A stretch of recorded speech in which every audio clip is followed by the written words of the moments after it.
Tonight I'm going to talk about a psychological view of conscience, paragraphs 825 to 857 of volume 10 of the collected works of C.G. Jung, Civilization in Transition. So in paragraph 825, Dr. Jung is simply defining conscience. He says it's a special form of knowledge or consciousness, the emotional value of the ideas we have concerning the motives of our actions. He says it's an elementary act of will or an impulse to act for which no conscious reason can be given, a judgment grounded in a rational feeling, that is, a value judgment. So it's on the feeling side, not on the thinking side. And in that sense, it's somewhat irrational because obviously the thinking side is the logos, the rational. Thus, there are two layers. There's one layer which is a particular psychic event, and then secondly, an upper layer, a superstructure, which is a positive or negative judgment of the subject. And so something happens down deep in your unconscious, and then it comes up, and then it's necessary for the ego to make the decision. Paragraph 826, it's often displaced into a dream which the subject does not understand. Dr. Jung was describing a dream of a businessman who was dreaming about a business situation, and he had a dream about black hands or dirty hands, and he said that's the conscientia peccati, the consciousness of sin. And so Dr. Jung warned that fellow about that idea that he was thinking about. Sure enough, he backed off of it a little bit. 829, if conscience is a kind of knowledge, then it is not the empirical subject who is the knower, but rather an unconscious personality who, to all appearances, behaves like a conscious subject. It knows the dubious nature of the offer. It recognizes the acquisitive greed of the ego, which does not shrink even from illegality, and it causes the appropriate judgment to be pronounced. Conscience is this autonomous complex down deep in your unconscious. This means that the ego has been replaced by an unconscious personality who performs the necessary act of conscience. Freud's superego. What Jung is saying about it is that this is the consciously acquired stock of traditional customs, the moral code, i.e. the Ten Commandments. Superego is a patriarchal legacy, which is a conscious acquisition and an equally conscious possession. Freud and his school rejected the hypothesis of inherited instinctive modes of behavior, termed by us archetypes, as mystical and unscientific. Now, there's a bit of an irony in this. As we know, religions are systems of mental hygiene. And so today in my meditation class, Rinpoche was telling a story about the importance of meditation. And his story was that if you only had 1 hour to meditate, and 1 hour that would happen once every 100 years, and this is the hour, would you meditate harder? And so, yeah, of course you would, but I regard that as a kind of psychic trick, and it's the kind of thing that you get from Freudian psychologists. As I've probably told you, there are 5 psychologists in this group, and none of them are Jungian.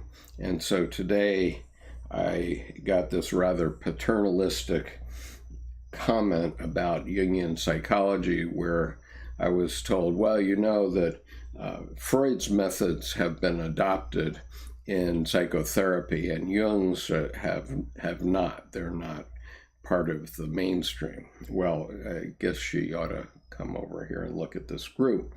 But in any case, the point is that Freud was talking about moral code that people had thought about and carved into stone in the form of the Ten Commandments and other such things. They have their place, but they're not the autonomous entity that is the living part of conscience in the unconscious. So let's see.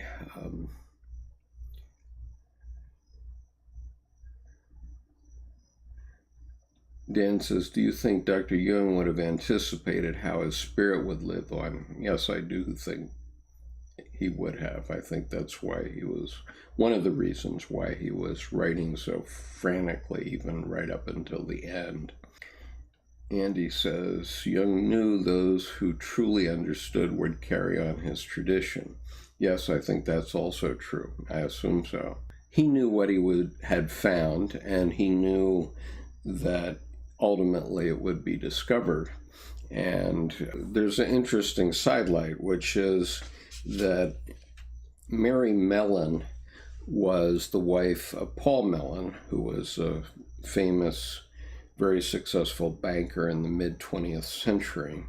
And she was the woman who managed to put together the Bollingen Foundation, which essentially funded and created the collected works of C.G. Jung.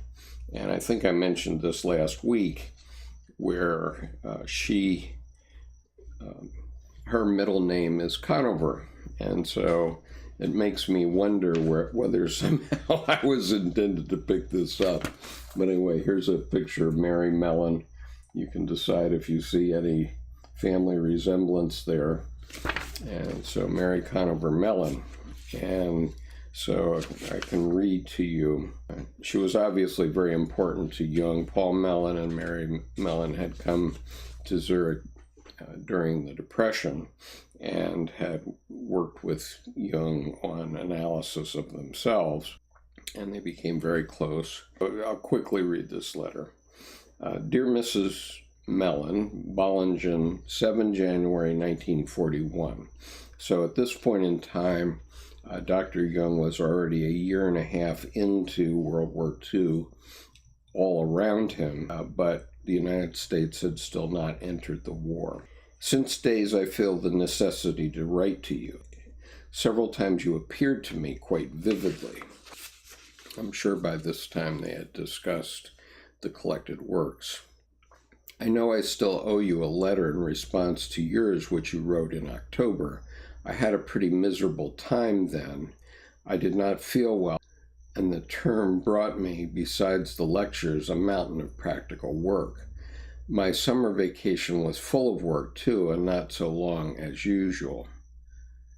Moreover, the damnable war against England and the destruction of France was more than one could bear.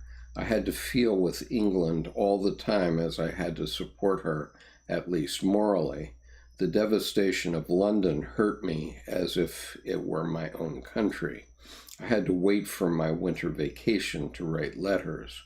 I have answered Mr. Mellon's letter right away, though, because I felt it was immediately needed. I thank you for the beautiful camellia, which we got in time. It was really touching that you thought of us at Christmas time. Your plans for the refuge and the hortus conclusus are really exciting. I don't know what he means by that. I can understand that the architect goes crazy when you tackle his unconscious so ruthlessly, but I am grateful to you that you have created something in America. I really long to see. It is something that is not only in the mind, but also in earth and stone. This thought gives me a feeling of peace and restfulness, something I can look forward to beyond the abomination of war and the Nietzschean insanity of Germany. Be careful when you tread on the tiger's tail that is the American unconscious. Yours is a formidable task. The thing above all is steadfastness in the whirlpool of our actual world. It is now a question whether we can really hold the treasures of culture and defend them against the overwhelming onslaught of the powers of darkness. With us, everything is as if frozen. People are still moving about and trains are running as usual, but automobiles have almost vanished from the streets. Food is still plentiful, but everything costs more, though not yet badly. Our army concentrates in the mountains to hold the position as long as possible, but the lower country will have to be sacrificed in case of war. It would be sheer madness to attack Switzerland, but the Germans are mad. Recently we had some bombs on Zurich near the main station and several houses destroyed and a few people killed and wounded, but the bombs were British. Those Canadians are not yet up to the mark in European geography. Nobody minds because all our sympathies are on the British side, and we enjoy the Italian defeats. The news one gets from Germany is most contradictory. A German, well-informed, told me that about 90% are against the regime. A Swiss from Berlin told me that the workmen openly criticized Hitler and called him a liar. Mussolini is most unpopular and the mood of the people is unsatisfactory. The young people in Germany, however, are still full of illusions, although the mood in the army has considerably dropped since England could not be overrun. People from Paris told me that the Germans are unlikely to succeed in the administration of the conquered countries since they are lacking in sufficient numbers of qualified people. Peculiarly enough, Germans seem to suffer from an increasing lack of labor and less from food scarcity. Frau Freeby succeeded in bringing over my paper on the Trinity, one of the fruits of this summer. I don't dare to send you my recent paper, Das Göttliche Kind. I don't know German, so that's what it says. Das Göttliche Kind, which I produced together with Professor Karenyi for fear it could get lost. Parcels are still unsafe, and God knows, after a while, communications cease altogether. Perhaps we will get under German domination. In that case, I certainly would be silenced, but I should not mind, provided that I've still my books and a roof over my head. But I do hope to see you again. Every good wish to you. Yours affectionately, C.G. Jung. And that's from Letters, Volume 1, pages 289 to 291.